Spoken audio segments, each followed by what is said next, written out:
kesyirikan yang dilakukan oleh orang musyrikin di zaman jahiliyah. Karena tidak mengetahui hal ini,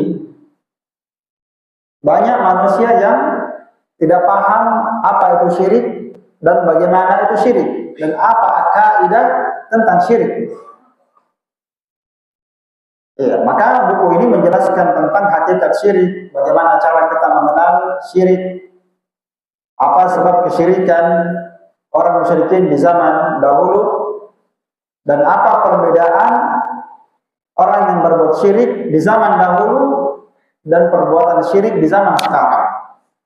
Nah, ini 4 kaidah yang akan diterangkan. Di kaidah pertama nanti akan diterangkan tentang hakikat syiriknya orang musyrikin.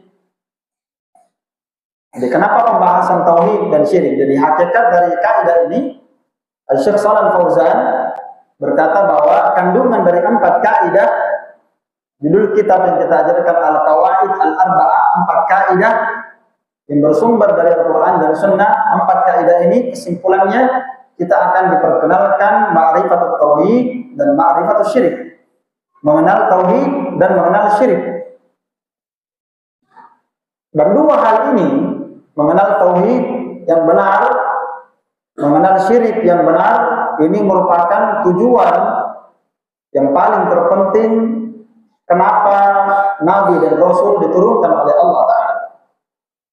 Makanya para ulama seperti Imam Ibnu Qayyim rahimahullah Ta'ala berkata bahwa tujuan Allah Ta'ala mengutus seluruh Nabi dan Rasul agar supaya Rasul itu mengajarkan kepada umatnya ma'rifatullah, agar mereka mengenali Allah Ta'ala dengan benar. Dan inti dari ilmu ini adalah tauhid, mengenal Allah Ta'ala dengan tauhid, dan mengenal lawannya tauhid adalah syirik. Karena perintah syariat yang paling terbesar adalah tauhid. Perintah yang paling terpenting dalam Al-Quran adalah tauhid, dan larangan yang paling terbesar adalah syirik. Maka mengenal 2 hal ini adalah ilmu yang wajib, ya. Mempelajari apa itu tauhid, mempelajari apa itu syirik, ini merupakan ilmu yang sifatnya wajib. Wajib bagi seluruh muslim. Bahkan kewajiban kita yang paling pertama adalah mengenal apa itu tauhid. Dan kewajiban muslim yang paling terakhir juga adalah mengucapkan 2 kalimat tauhid. Jadi kalau kita katakan apa kewajiban paling pertama dalam Islam, belajar tauhid, ya, belajar syirik, supaya kita tahu mana itu tauhid, mana itu syirik. Dan kewajiban kita yang paling terakhir adalah tauhid, mengucapkan tauhid. Bukankah Nabi SAW bersabda, "Man mata," ya, barang siapa yang meninggal dalam keadaan dia mengucapkan 2 kalimat syahadat, dia mengucapkan kalimat la ilaha illallah, dakhalal jannah. Man mata wa huwa ya'lamu annahu la ilaha illallah, dakhalal jannah. Ya, dalam lafaz yang lain, man mata qabla mautihi, siapa yang meninggal, ya, sebelumnya dia mengucapkan la ilaha illallah, dalam keadaan dia mengilmui syahadat itu, dia mengilmui syahadat, maka dia pasti masuk ke dalam surga. Nah, di sini Nabi SAW mempersyaratkan ilmu. Orang yang mengucapkan 2 kalimat syahadat, dia punya ilmu. Jadi syahadat ini bukan sekedar diucapkan. Nah, jadi 4 kaidah. Di kaidah pertama kita akan diperkenalkan tentang hakikat kesyirikan orang-orang musyrikin. Di kaidah kedua akan diterangkan hikayatu qaulihim, akan diterangkan tentang bagaimana ucapan orang musyrikin dan syubhat mereka. Ada syubhat mereka sehingga mereka terjatuh dalam kesyirikan. Inilah yang akan diterangkan nanti. Apa sebabnya orang terjatuh dalam syirik? Di kaidah kedua akan diterangkan. Ya, syubhat orang musyrikin, kenapa dia terjatuh ke dalam syirik. Di kaidah ketiga akan diterangkan bahwa orang yang berbuat syirik itu bentuknya banyak. Ada kala orang berbuat syirik kepada berhala, ada orang berbuat syirik kepada pohon, ada orang berbuat syirik kepada kuburan, ada orang berbuat syirik kepada batu-batu, ya, ada orang berbuat syirik kepada para wali dan orang saleh. Dia terlalu mengagungkan para wali, terlalu mengagungkan para wali orang saleh. Akhirnya dia terjatuh dalam syirik. Ini semua akan diterangkan bahwa orang yang terjatuh dalam kesyirikan itu bentuknya banyak. Nah, kemudian di kaidah yang keempat nanti, ini globalnya saja ya, kita terangkan dulu supaya kita paham apa isi kitab ini. Jadi kaidah yang keempat nanti akan diterangkan tentang maratibul musyrikin, tentang jenjang-jenjang orang-orang musyrikin dalam kesyirikan mereka. Jadi orang musyrikin itu berjenjang-jenjang, ya, berjenjang-jenjang. Di kaidah keempat nanti juga akan diterangkan tentang perbedaan orang di zaman dahulu dalam berbuat kesyirikan dan perbedaan musyrikin orang yang ada di zaman sekarang. Jadi dibedakan ya, nanti akan diterangkan bahwa musyriki di hari zaman, orang berbuat syirik di zaman kita sekarang ini, kesyirikannya jauh lebih parah, jauh lebih berat, jauh lebih besar kesyirikannya dibandingkan kesyirikannya orang di zaman dahulu. Kalau orang di zaman dahulu mereka berbuat syirik itu kepada orang saleh, Lata, Uzza, itu orang saleh. Yang mereka datangi kuburannya itu orang-orang saleh. Ya, seperti Lata ini adalah orang saleh yang selalu membantu orang makan di Masjidil Haram.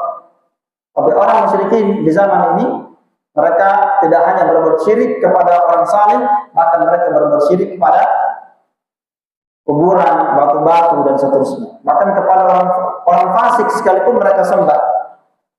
Wali-wali yang tidak sholat, yang disangka wali, ya, ada wali gila disangka wali.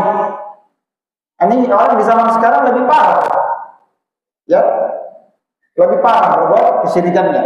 Maka insya Allah Taala di kaidah keempat ini nanti luar biasa, kaidah-kaidah akan diterangkan oleh beliau tentang maratibul musyrikin, tentang jenjang-jenjang kesyirikannya orang-orang musyrikin. Jadi orang musyrikin ini berjenjang-jenjang. Jangan disangka orang musyrik itu langsung dia sembah patung, tidak. Jangan disangka orang musyrik itu langsung dia sembah batu, tidak. Bahkan dia juga percaya kepada Allah. Bahkan ada masa dari jenjang-jenjang kesyirikan orang musyrikin, ada masa di mana orang musyrikin bisa ikhlas, tidak campur-campur. Ada masa, ada waktu tertentu di mana orang musyrikin dia mengikhlaskan ibadahnya hanya untuk Allah di kondisi tertentu. Ketika dia mendapatkan apa? Goncangan, ya, ketika dia mendapatkan musibah yang di depannya ada kematian, tiba-tiba dia buang semua berhala dan dia beribadah dan berdoa hanya kepada Allah Ta'ala. Yang akan datang nanti ya, di kondisi tertentu, di kondisi genting, di kondisi gawat, mereka berada di atas perahu, perahunya mau tenggelam, langsung dia ikhlas berdoa meminta kepada Allah, berhala-berhalanya yang mereka sembah, semuanya dia yakini tidak akan bisa memberikan manfaat dan pertolongan. Hanya Allah yang bisa. Jadi dia di situ ikhlas. Jadi ini jenjang kesyirikan. Ada masa dia berbuat ikhlas. Ini yang insyaallah taala akan diterangkan pada tempatnya nanti. Baik. Jadi secara umum kitab ini berjudul Al-Qawaid Al-Arba'ah, 4 kaidah, di mana 4 kaidah ini yang kita sebutkan tadi kesimpulannya, kita akan diperkenalkan tauhid yang benar dan kita akan diperkenalkan tentang syirik. Apa kaidah tauhid, apa kaidah syirik? Ya, karena kebanyakan orang tidak tahu apa itu syirik, apa itu tauhid. Mereka nggak paham. Dan yakin saja orang yang tidak belajar tidak akan mungkin dia mampu membedakan mana tauhid dan mana syirik. Syirik saja orang nggak paham. Dia paham syirik itu menyembah patung. Ya. Orang musyrikin tidak langsung menyembah patung, tidak. Maka akan disebutkan nanti kaidahnya, tidak. Kenapa dia berbuat syirik? Ada sebabnya. Akan disebutkan nanti di tempatnya. Ya, supaya kita tidak serampangan dalam berakidah ya, tidak serampangan dalam berakidah. Kemudian dari faedah 4 kaidah ini, dari faedah 4 kaidah al-qawaid al-arba'ah, 4 kaidah ini kaidah bukan diambil dari karangan sendiri, bukan dipikir-pikir sendiri, tidak. Ini kaidah bukan dibuat-buat sendiri. Bukan ini kaidah-kaidah ini dibuat dari bapaknya, dari neneknya, bukan. Oh, neneknya bilang begini, tidak. Bahkan kaidah ini bersumber dari Al-Quran. Ada dalilnya dari Al-Quran. Akan disebutkan nanti. Makanya buku ini nanti setiap satu kaidah dikasih dalil. Kaidah orang musyrikin begini. Allah Ta'ala berfirman, Nabi bersabda. Nah, seperti ini orang beragama. Tidak boleh begini, lakukan begini. Mana dalilnya? Kalau kita saja beramal ya, kita mau beramal, kita mau beribadah, wajib datangkan dalil. Kalau kita beramal tidak ada dalilnya, berarti kita mengada-ngada dalam Islam. Kalau beribadah saja kita wajib mendatangkan dalil, maka apalagi dalam perkara akidah, jauh lebih penting pembahasan keyakinan dibandingkan amalan. Lebih penting. Mana lebih penting, keyakinan atau amalan? Keyakinan. Karena kenapa? Anda beramal, sebanyak apapun amalan Anda, kalau Anda keyakinannya rusak, maka seluruh amalan Anda akan menjadi hancur dan rusak. Ya, seperti yang kita sering dengarkan ucapan Syekh Shalih Fauzan, hafizahullah taala, beliau berkata, tidak ada faedah mengadakan kemaslahatan dunia dan agama kalau akidah itu rusak. Dia perbaiki kemaslahatan dunia, bagus dunianya, berkembang dunianya, mantap dunianya, berhasil dunianya. Tambah lagi mengadakan kemaslahatan ibadah, amal soleh, bagus sholatnya, bagus puasanya, iya, sering umrah, sering haji, iya. Tapi ada jimat-jimatnya, rusak keyakinannya, rusak amalannya. Jadi nggak ada faedah mengadakan kemaslahatan ibadah, kemaslahatan dunia, nggak ada faedahnya kalau akidah itu rusak. Jadi kalau ada yang mau diperbaiki dalam agama kita, yang paling terpenting adalah keyakinan. Ya, keyakinan, karena keyakinan inilah yang paling besar menyelamatkan orang nanti pada hari kiamat. Sebab yang paling besar menyelamatkan orang dari api neraka pada hari kiamat adalah akidah tauhid, bukan sholat kata Syekh Shalih Fauzan, bukan sholat, bukan puasa, bukan. Akidahnya dulu. Karena nggak bermanfaat itu ibadah kalau akidah rusak. Jadi akidah dulu yang diperbaiki. Dan ini prinsip ahli sunnah dari dulu sampai hari ini. Itu prinsip diperbaiki. Dan kaidah ini, jadi kalau dalam perkara ibadah, dalam perkara amalan saleh kita wajib mendatangkan dalilnya, apalagi dalam perkara keyakinan.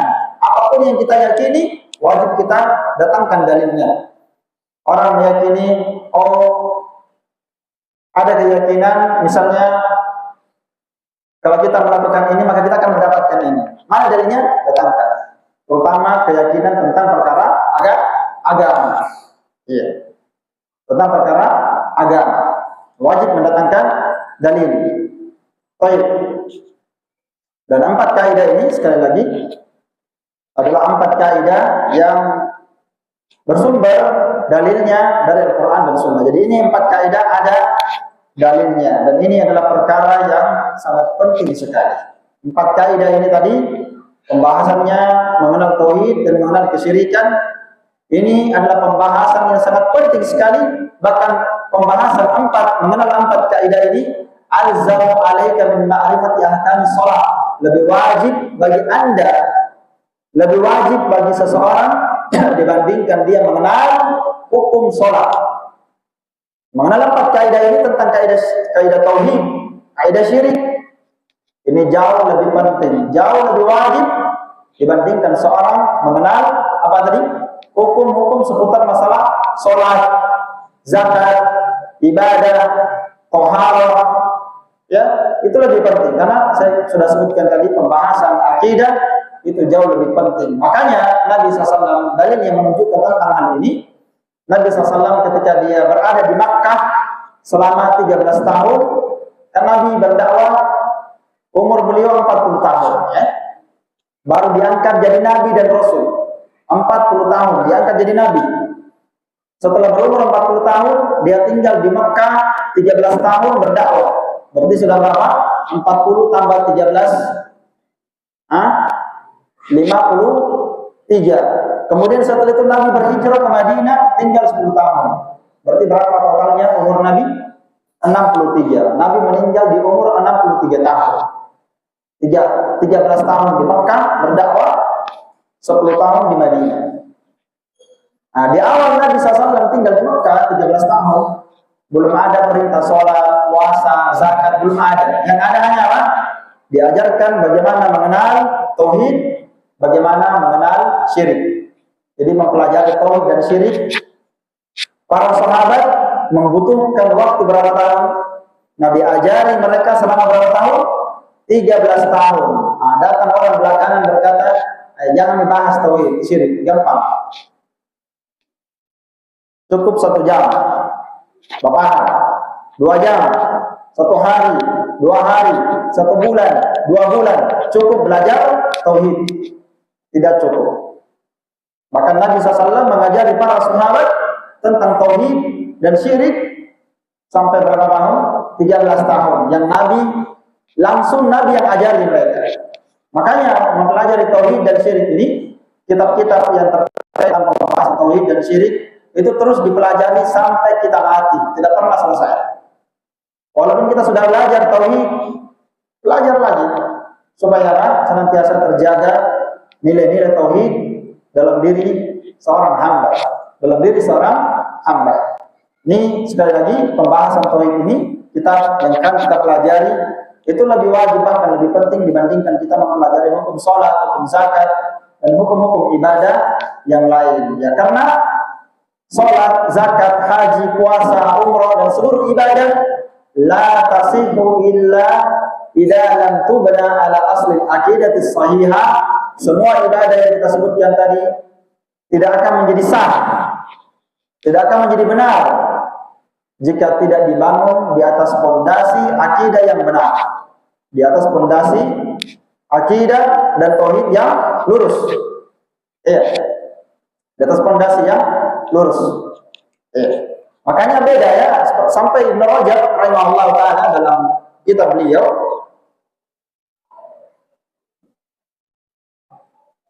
orang yang cacat tauhidnya, cacat akidahnya, menyimpan tauhidnya tentang Allah Subhanahu wa taala, meskipun dia bertasbih subhanallah,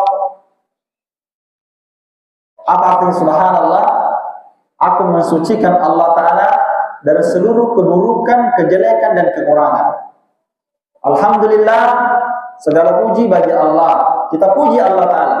Tapi kalau orang yang mengucapkan kalimat ini, orang yang cacat tauhidnya, sebenarnya dia tidak memuji Allah Ta'ala dengan pujian yang benar. Kenapa? Karena dia rusak akidah dan tauhidnya. Beda ya? Sama apalagi dalam hal ibadah. Jadi beda itu orang yang beribadah, lurus tauhidnya, lurus akidahnya, beda dengan orang yang beribadah sedangkan akidahnya melimpah. Beda keutamaannya dan beda pahalanya di sisi Allah Subhanahu wa taala. Ini insyaallah taala terkait tentang keutamaan mempelajari akidah. Baik, kita langsung saja masuk di pembahasan kitab ini. Qala musannif rahimahullah taala, as'alullah al-karim Rabbal Arsyil Azim an yatawallaka fid dunya wal akhirah wa an yaj'alaka mubarakan aina ma kunta wa an yaj'alaka mimman idza utiya syakara wa idza butuliya sabara wa idza adna istaghfara fa inna haula'i thalath ulwan sa'adah. Jadi ini kitab sebenarnya kita butuh panduan ya. Ya, mudah-mudahan nanti pada pertemuan akan datang kita adakan bukunya. Antum pegang buku. Ya, ada bukunya dan ada terjemahannya dan ada tulisan yang sudah ditulis oleh Ustaz Zulkarnain itu, masya Allah, tuntunan pelajaran buku-buku akidah sudah ada terjemahannya, bahasa Arabnya ada, terjemahannya ada, dan faedah-faedahnya juga ada.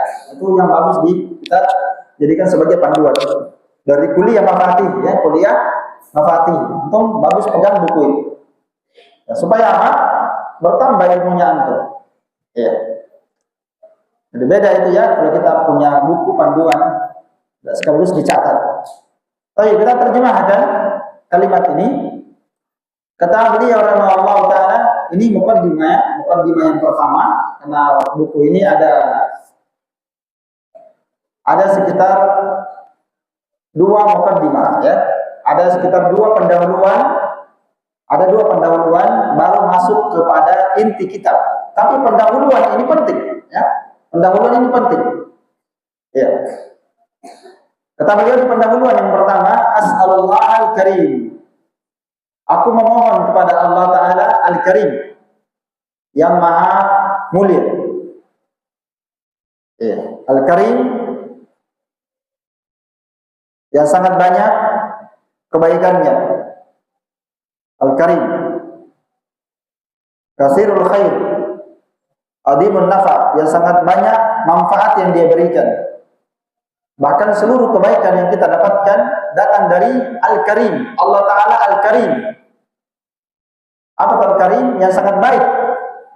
Tidak ada satupun kebaikan yang kita dapatkan kecuali bersumber dari Al-Karim. Kebaikan apa? Makanan, minuman, pakaian, tempat tinggal, kita punya istri, diberikan dunia oleh Allah Ta'ala, dikasih hidayah, sumbernya dari Al-Karim. Segala kebaikan bersumber dari dia. Iya. Ini penting mengenal nama-nama dan sifat Allah Ta'ala, itu penting dikenal. Supaya kita tahu, kita kenali Allah Ta'ala. Ya. Man kana lillahi a'raf, kana lillahi akhsha. Barang siapa yang paling mengenali Allah Subhanahu wa Ta'ala, maka dialah orang yang paling takut kepada Allah Ta'ala. Siapa yang paling mengenal Allah, maka dia yang paling takut kepada Allah Ta'ala. Man kana lillahi a'raf, kana lillahi atqa. Maka barang siapa yang paling mengenali Allah dengan pengenalan yang benar, maka dialah orang yang paling bertakwa. Semakin orang mengenali Allah, maka dia akan semakin takut kepada Allah Ta'ala. Semakin seorang mengenali Allah Ta'ala, maka dia akan semakin cinta kepada Allah Ta'ala. Semakin mengenal Allah Subhanahu wa Ta'ala, maka kita akan semakin takut kepada Allah Subhanahu wa Ta'ala. Ya, maka kita akan semakin bertakwa. Semakin kita mengenali Allah, kita akan semakin bertakwa, semakin kuat beribadah. Ya, lebih kuat meninggalkan maksiat. Kenapa? Karena kita kenali Allah dengan benar. Ya. Baik, makanya Allah Ta'ala berfirman, "Innama yakhsyallaha min ibadihi ulama." Tidak ada yang takut kepada Allah kecuali al-ulama. Siapa ulama? Orang-orang yang memiliki ilmu tentang Allah Ta'ala, tentang Allah Subhanahu wa Ta'ala. Bahkan asal ilmi adalah al-khasyah. Al-Imam Ahmad rahimahullah ta'ala berkata, asal segala ilmu agama, asal fondasinya adalah takut kepada Allah Ta'ala. Kalau orang punya ilmu tidak takut kepada Allah, tidak ada faedahnya ilmunya. Tidak ada faedahnya. Makanya sebaik-baik ilmu adalah ilmu yang dengannya kita takut kepada Allah Ta'ala. Itu ilmu yang paling baik. Sebaik-baik ilmu adalah ilmu yang dengannya kita cinta kepada Allah. Kita tahu haknya, kita takut kepadanya, kita berharap kepadanya, kita bertawakal kepadanya. Itu sebaik-baik ilmu. Ya.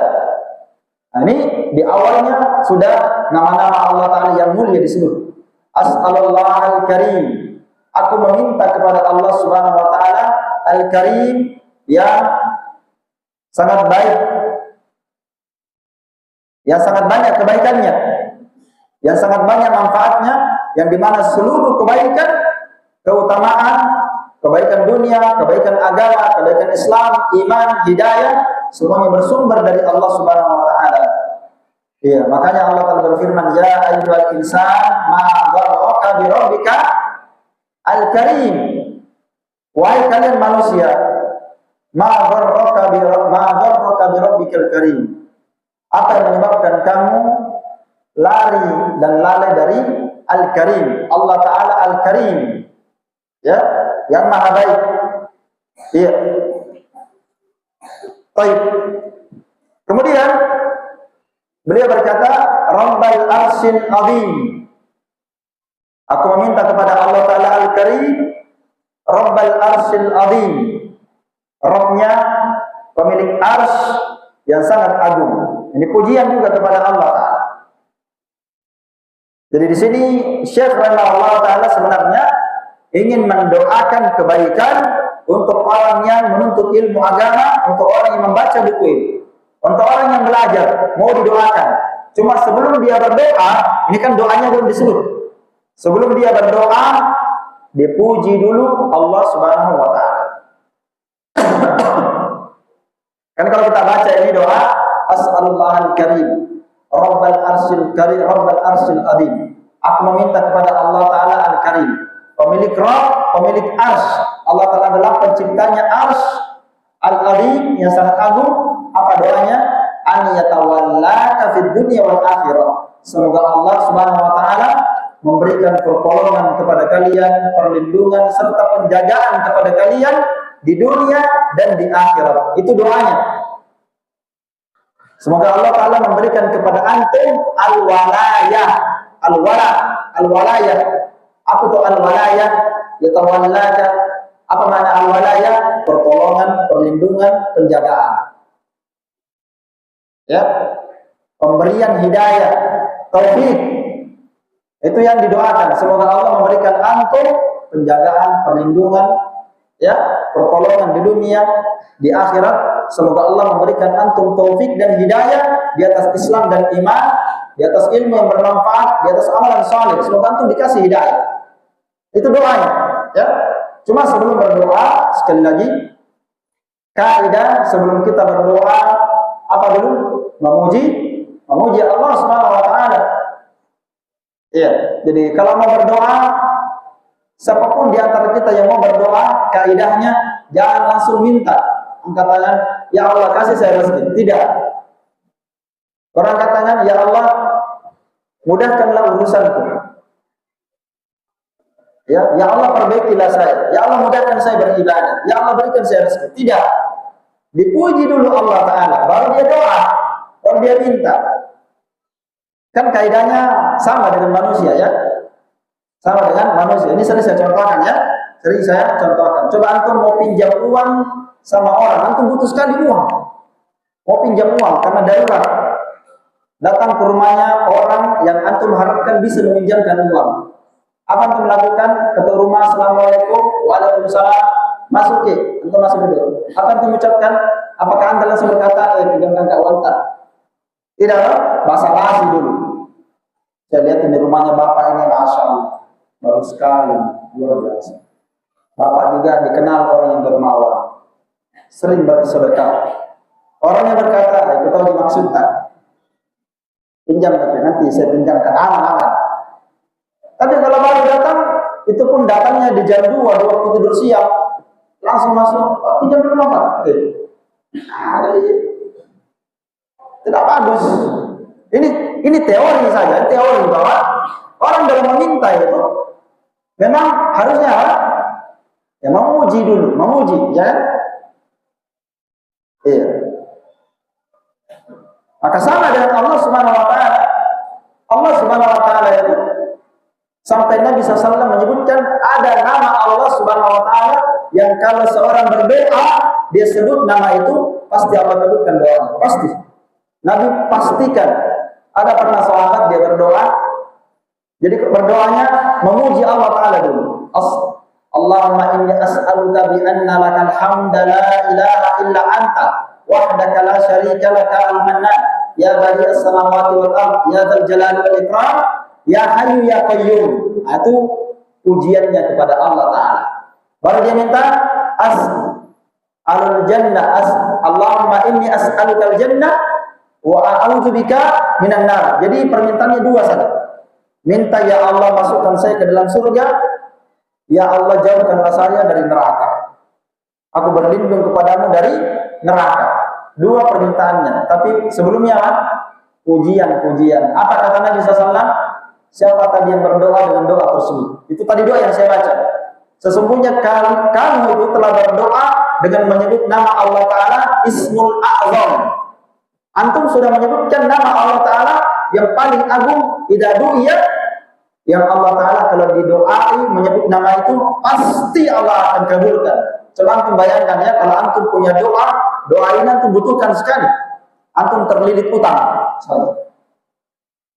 dan antum sudah stres karena jalan keluar. Di mana harapannya? Allah Subhanahu wa taala. Bukan ke orang antum harapkan manusia, mengharapkan manusia itu berat. Berat.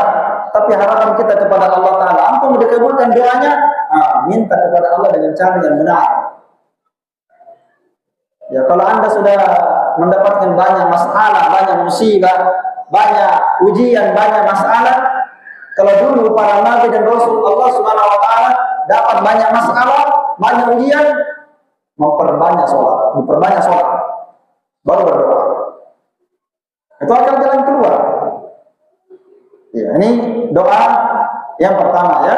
Jadi minta agar supaya minta kepada Allah Subhanahu wa taala. Al-Karim disebut namanya. Aku meminta kepada Allah Al-Karim, Rabbal Arsyil Azim, pemilik Rabb Arsy yang sangat agung. Ya, pemilik Rabb Arsy yang sangat agung. Dan Arsy ini kenapa disebutkan pemilik Arsy yang sangat agung? Ya, karena Arsy ini adalah makhluk Allah Ta'ala yang paling terbesar di antara seluruh makhluk yang Allah ciptakan. Jadi kalau kita kata apa makhluk Allah Ta'ala yang paling terbesar di antara seluruh makhluk yang Allah ciptakan, maka yang paling besar adalah Arsy-nya Allah Ta'ala. Arsy itu adalah singgasana Allah Subhanahu wa Ta'ala, singgasananya Allah Subhanahu wa Ta'ala. Tapi dia ingat, Allah Ta'ala tidak butuh kepada Arsy. Tidak butuh kepada Arsy. Allah Ta'ala sifatkan Arsy ini dalam Al-Quran dengan 3 sifat ya. Allah Ta'ala sifatkan Arsy dalam Al-Quran dengan 3 sifat. Sifat yang pertama Allah sifatkan dengan azimah, yang sangat besar, yang sangat agung. Allah sebut dalam surah An-Naml ayat 26, Allahu la ilaha illa huwa rabbul arsy al-azim. Dialah Allah Ta'ala, tidak ada ilah yang berhak disembah, Rabbul Arsyil Azim. Rabbul Arsyil Azim ini kalau dibaca, ini doa, salah satu doa yang Allah Subhanahu wa Ta'ala kabulkan doa. Kalau mau berdoa disebut ini, karena ini Ismul A'dzam. Sebagian ulama yang mengatakan Ismul A'dzam, nama Allah yang paling agung itu, yang kalau disebut ketika berdoa pasti Allah kabulkan. Ada ulama yang mengatakan dia adalah nama La ilaha illallah Rabbul Arsyil Karim, Rabbul Arsyil Azim. Ada yang mengatakan Al-Hayyul Qayyum. Ya, ada yang mengatakan Al-Hayyu Al-Qayyum. Itu 2 itu. Iya, ada nama yang lain yang disebutkan oleh para ulama. Jadi kalau berdoa paling tidak ada itu. Ada itu, ya. Dan ini kalau antum meresapi ini luar biasa. Antum meresapi itu baca La ilaha illallah Rabbul Arsyil Karim. Itu ada dalam hadis, termasuk Ismul A'dzam. La ilaha illallah Rabbul Arsyil Karim. La ilaha illallah Rabbus samawati wa Rabbul Arsy wa Rabbul ardi wa Rabbul Arsyil Karim. Ini kalau antum baca, ada orang sakit kerasukan jin, langsung keluar itu. Baca itu saja itu. Ada orang sakit kerasukan jin, bacakan saja la di telinganya. Karena ini kalimat dahsyat, ini kalimat dahsyat sekali. Itu bacakan saja.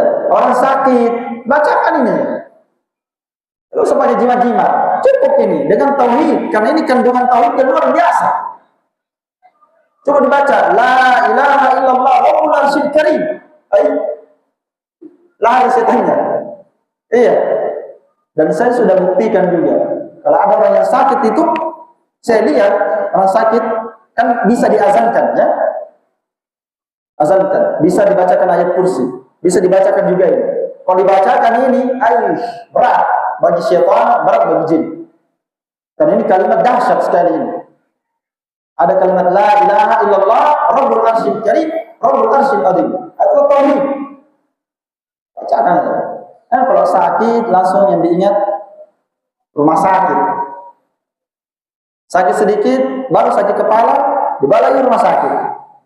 Tidak dilarang rumah sakit kalau banyak diwantah, ya kan? Tapi ingat, orang yang bagus tauhidnya, doakan dulu selama itu masih bisa. Ikhwan fillah, wa akhwati fillah, a'azzani Allah wa iyyakum rahimani rahimakumullah jami'an. Sifat yang kedua dari sifat arsy. Yang pertama, arsy disifatkan dengan sifat azim dalam surah An-Naml ayat 26. Sifat yang kedua disifatkan arsy dengan sifat al-karim. Al-karim juga ya dalam surah Al-Mu'minun ayat 116. Wa ta'ala Allahul Malikul Haq la ilaha illa huwa rabbul arsyil karim. Di sini Allah Ta'ala sifatkan arsy dengan sifat al-karim. Sifat yang ketiga, Allah Ta'ala mensifatkan arsy dengan sifat al-majid. Al-majid. Al-majid. Al-majid artinya yang sangat banyak kebaikan. Mirip maknanya. Yang sangat mulia, yang agung, yang sangat banyak kebaikannya. Dzul Arsyil Majid. Ini dalam juz 30 surah Al-Buruj. Dzul Arsy Al-Majid. Ya, Dzul Arsy Al-Majid. Adapun Nabi sallallahu mensifatkan arsy itu dengan dua sifat. Dengan dua hadis. Nabi menjelaskan keagungan arsy dengan dua sisi. Adapun sisi keagungan arsy yang pertama, Nabi pernah bersabda dalam satu hadis, kata beliau, "Udina li an uhaddisa an malaki min malaikatillah min hamalatil arsy." Aku telah diberikan izin oleh Allah Subhanahu wa taala untuk menyampaikan hadis tentang satu malaikat dari malaikat Allah Taala, dari malaikat yang memikul arsy. Jadi di antara malaikat itu bertingkat-tingkat kedudukannya. Salah satu malaikat yang paling terdekat dan paling teragung di sisi Allah adalah malaikat yang dikenal dengan hamalatul arsy, malaikat yang memikul arsy. Karena arsy ini makhluk Allah yang paling terbesar, dia telah melingkup seluruh langit dan bumi. Nanti akan dibacakan hadisnya nanti. Ya. Jadi arsy ini melingkup seluruh alam semesta. Dia merupakan atapnya seluruh alam. Ya, ada malaikat, kata Nabi SAW, ada malaikat namanya hamalatul arsy. Malaikat hamalatul arsy ini ada 8 malaikat. Apa ayatnya? Apa ayatnya itu?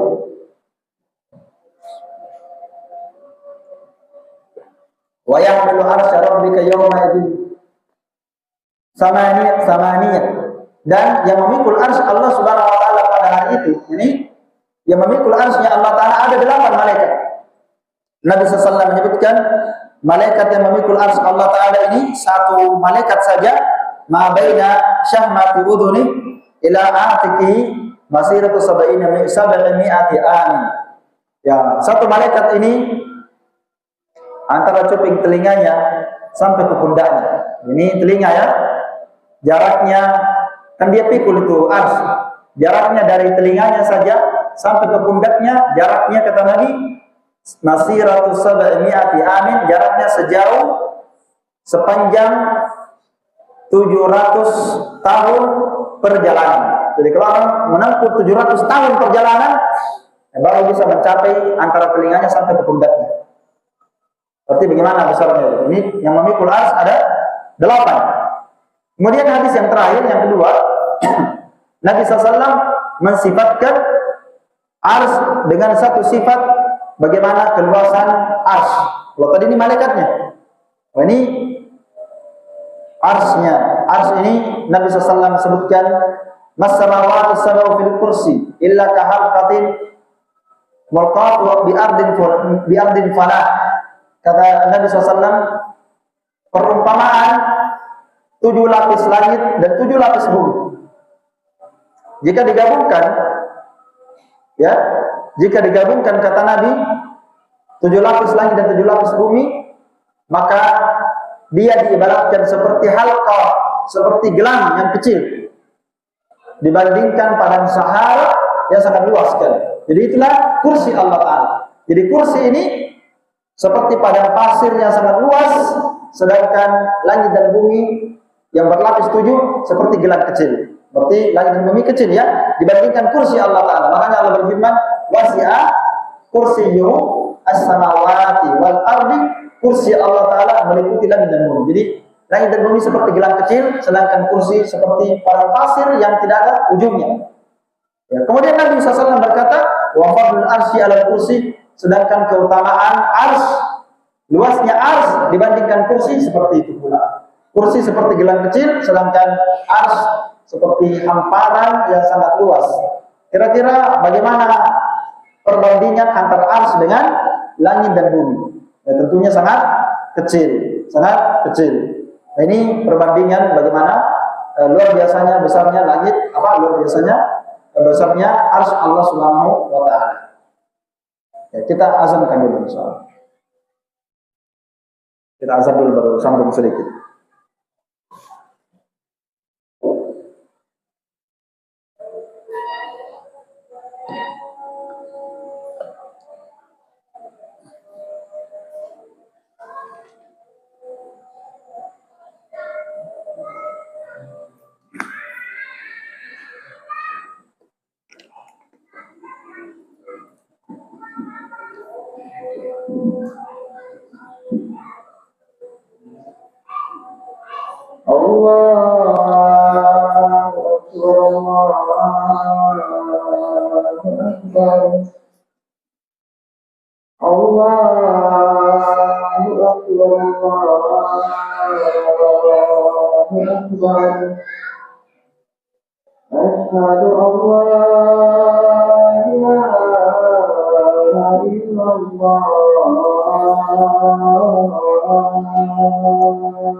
Baik, kita lanjutkan sedikit, ikhwan.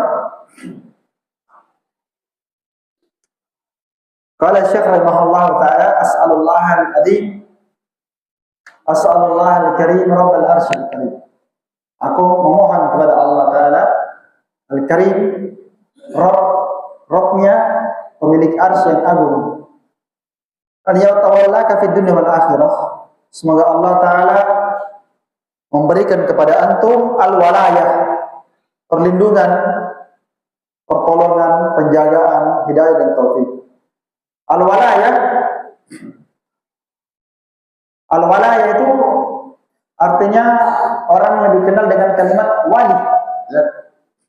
Walayah, asal kalimatnya al-walayah, ya. Waliyyu fid dunya wal akhirah. Jadi Allah Ta'ala adalah wali bagi orang beriman. Makanya Allah Ta'ala sebutkan memang dalam Al-Quran, Allahu waliyyul ladina amanu. Allah Ta'ala adalah walinya orang beriman. Jadi kalau Allah Ta'ala mencintai hamba, maka Allah Ta'ala akan jadi walinya di dunia dan di akhirat. Bagaimana Allah Ta'ala menjadi wali bagi orang beriman di dunia dan di akhirat? Kalau Allah Ta'ala menjadi wali bagi orang beriman di dunia, maka Allah Ta'ala akan memberikan dia hidayah. Ya, Allah Ta'ala memberikan dia hidayah kepada jalan yang lurus, sehingga dia mengenal Islam dan Sunnah. Allah memberikan dia tauhid. Allah Ta'ala mudahkan dia berjalan di atas jalan yang lurus. Allah Ta'ala akan menjaga mereka, memelihara mereka dari perkara yang mereka khawatirkan dan mereka takuti. Allah akan jaga mereka. Bahkan di antara bentuk hidayah Allah Ta'ala, hamba ada yang berusaha untuk melakukan perbuatan, amalan, pekerjaan. Ketika Allah tahu itu haram, Allah Ta'ala palingkan dia. Sehingga ada di antara manusia yang mendatangi perkara yang akan menghancurkan dirinya, tapi Allah Ta'ala mencintai dia, maka Allah Ta'ala menjadi walinya. Allah Ta'ala jaga dia, Allah Ta'ala palingkan dia. Iya. Itu di antara makna wali atau al-walayah, penjagaan, perlindungan, pertolongan Allah Ta'ala. Nah, ini yang didoakan oleh beliau, semoga Allah Ta'ala memberikan walayah kepada antum, kepada anda. Siapa? Yang membaca buku ini. Ya. Di mana? Di dunia dan di akhirat. Itu tadi di dunia. Terus bagaimana walayah, pertolongan Allah Ta'ala, perwaliannya Allah kepada hambanya di akhirat? Mana walayah di akhirat? Allah Ta'ala akan merahmati kalian di akhirat. Dengan cara apa? Allah Ta'ala akan menjaga kalian dari masuk neraka. Dan Allah Ta'ala akan memberikan antum rahmat sehingga antum masuk surga. Dan Allah Ta'ala mengampuni dosa kalian. Itu di antara makna al-walayah. Ya, Allah Ta'ala mengampuni dosa kita. Dan ini yang paling dibutuhkan hamba pada hari kiamat, yaitu diampuninya dosanya oleh Allah Subhanahu wa Ta'ala. Ya, karena manusia nanti akan dihisab oleh Allah Ta'ala, dan semua amalan kita akan diperlihatkan pada hari kiamat. Dipanggil dengan namanya. Kemudian dia akan dihisab. Allah Ta'ala berbicara antara dia dengan Allah Subhanahu wa Ta'ala. Dia akan diajak berbicara. Ya. Fayanzuru aymana minhu fala yara illa ma qaddama. Dia menoleh ke sebelah kanannya ketika dia dihisab. Kata Nabi SAW, dia tidak melihat kecuali dulu amalannya yang dulu dia kerjakan. Semua akan hadir. Lalu dia wayanzuru ash'ana minhu. Dia menoleh ke sebelah kirinya. Dan dia tidak melihat kecuali dulu semua amalannya yang dia kerjakan hadir. Wayanzuru baina yadayhi, dan dia menoleh ke depan. Wala yara fala yara illa ma illa fala yara illa an-nar tilqa wajhihi. Dia tidak melihat kecuali api neraka terpampang di depan wajahnya. Maka Nabi SAW bersabda, fattaqun nar walau bisyikki tamrah. Bentengilah diri kalian dari neraka walaupun bersedekah dengan sepotong kurma, katanya. Baik. Kejadian ini pasti akan terjadi. Nabi SAW menyebutkan bagaimana seorang mukmin dihisab antara dia dengan Allah Ta'ala, dan bagaimana besarnya kasih sayang Allah Subhanahu wa Ta'ala. Seorang hamba itu ketika dia dihisab nanti, kata Nabi SAW, kalau umat beliau akan dihisab pada hari kiamat, Allah Ta'ala tidak perlihatkan umat beliau di hadapan orang sehingga semuanya melihatnya, tapi disembunyikan dosanya oleh Allah Ta'ala. Sehingga Allah Ta'ala berkata, bukankah kamu dulu melakukan perbuatan ini dan ini? Dia berkata, bala, benar ya Allah. Bukankah kamu dulu berbuat begini dan begini? Itu dalam hadis. Dia berkata, bala, benar ya Allah. Apa kata Allah Ta'ala? Pada hari ini aku sudah menghapuskan semua dosa. Itu hadis. Aku sudah menghapuskannya. Lalu dia berkata, ya Allah, ini catatan amalan ini. Dia paling tahu, ya, dia tahu sekali itu. Dosa saya itu banyak sekali. Apa dia katakan? Aku melihat ada dosaku tidak ditulis di sini. Aku melihat ada dosaku yang tidak ditampakkan. Allah Ta'ala berkata, saya sudah hapuskan, dimaafkan. Maka dia mengambil catatan amalannya dengan tangan kanannya, dikasih. Apa yang dia lakukan? Allah Ta'ala berfirman, فَأَمَّا مَنْ أُوتِيَ كِتَابَهُ بِيَمِينِهِ فَسَوْفَ يُحَاسَبُ حِسَابًا يَسِيرًا وَيَنْقَلِبُ إِلَى أَهْلِهِ مَسْرُورًا. Maka ada pun orang yang diberikan catatan amalannya dengan tangan kanannya, فَسَوْفَ يُحَاسَبُ حِسَابًا يَسِيرًا, maka kelak dia akan dihisab pada hari itu dengan hisab yang paling mudah. Wa yanqalibu ila ahlihi masrura. Setelah itu dia kembali kepada temannya. Dia turun sudah bergabung dengan kawan-kawannya dan dia kembali kepada teman-temannya dalam keadaan bergembira. Di ayat yang lain dia berkata, coba lihat di catatan amalanku. Itu dalam ayat. Lihatlah catatan amalanku. Masya Allah. Padahal banyak rapor merahnya di dalam. Tapi Allah Ta'ala hapuskan dosanya. Ya. Ini maka Nabi SAW berkata orang yang dihisab itu ada dua macam. Manukis udhib. Barang siapa yang dinikos ketika dihisab, dipersulit hisabnya, maka pasti kata Nabi dia akan diazab dalam neraka. Adapun orang yang dimudahkan, maka seperti itu tadi yang kita sebutkan. Dia akan dimudahkan. Maka dia pasti akan diampuni dosanya oleh Allah Ta'ala. Ini dari bentuk kasih sayang Allah Ta'ala. Ya, dari bentuk perwalian Allah Ta'ala. Allah Subhanahu Wa Ta'ala akan memasukkan kita ke dalam apa? Surga. Memasukkan kita dalam surga. Jadi walaknya Allah Ta'ala di dunia dan di mana? Dan di akhirat. Ya, dan yang menjadi wali Allah Ta'ala itu semuanya adalah orang beriman. Makanya Allah Ta'ala berfirman, Allah waliyul ladzina amanu yukhrijuhum minadh dhulumati ilan nur wal ladzina kafaru awliya'uhum at-taghut. Allah Ta'ala adalah walinya orang beriman. Bagaimana bentuk perwalian itu? Allah Ta'ala mengeluarkan mereka dari kegelapan kesyirikan menuju kepada tauhid. Allah Ta'ala mengeluarkan mereka dari kegelapan kebodohan menuju kepada ilmu agama. Begitu kalau Allah Ta'ala memberikan taufik dan hidayah kepada hamba. Dia biasa berbuat bid'ah, Allah Ta'ala jaga dia, ditunjukkan akidah sunnah. Dia biasa berbuat syirik, maka Allah Ta'ala tunjukkan dia tauhid. Dia belajar. Dia bodoh, maka Allah Ta'ala tunjukkan dia majelis ilmu agama, yang dengannya dia mengenali agama Allah Ta'ala, yang dengannya dia bisa menimbang mana yang hak dan mana yang batil, mana yang halal dan mana yang haram. Tanpa ilmu agama, kita akan jadi orang yang bodoh. Dan seburuk-buruk kebodohan adalah bodoh tentang tauhid dan bodoh tentang syirik. Itu seburuk-buruk kebodohan. Karena itu yang akan mengantarkan pelakunya kepada neraka. Makanya ilmu agama adalah sumber segala kebaikan. Nah, itulah makna wali. Allah Ta'ala menjadi walinya orang beriman. Allah Ta'ala kasih dia tauhid, kasih dia hidayah. Dengan ilmu agama, dia kenali mana yang hak, mana yang batil, mana yang halal, mana yang haram. Dia kenali mana tauhid, mana syirik, mana bid'ah, mana tauhid. Dia kenali mana yang halal dan mana yang haram, dan seterusnya. Dia bisa mampu menimbang mana yang benar dan mana yang salah.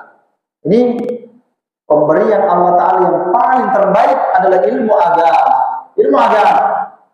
Makanya kita tidak boleh tidak hadir di majelis. Datang di majelis karena bertambahnya ilmu, bertambah keberkahan hidup kita. Iya, bertambah ketenteraman, bertambah kebaikan, bertambah iman, bertambah amal saleh, bertambah ketenangan. Iya.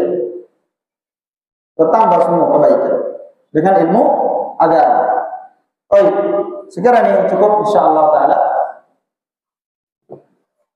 Semoga Allah Ta'ala mudahkan kita lanjutkan kajian kita ini pada pertemuan selanjutnya. Innahu waliyyu dzalik wal qadir alaih.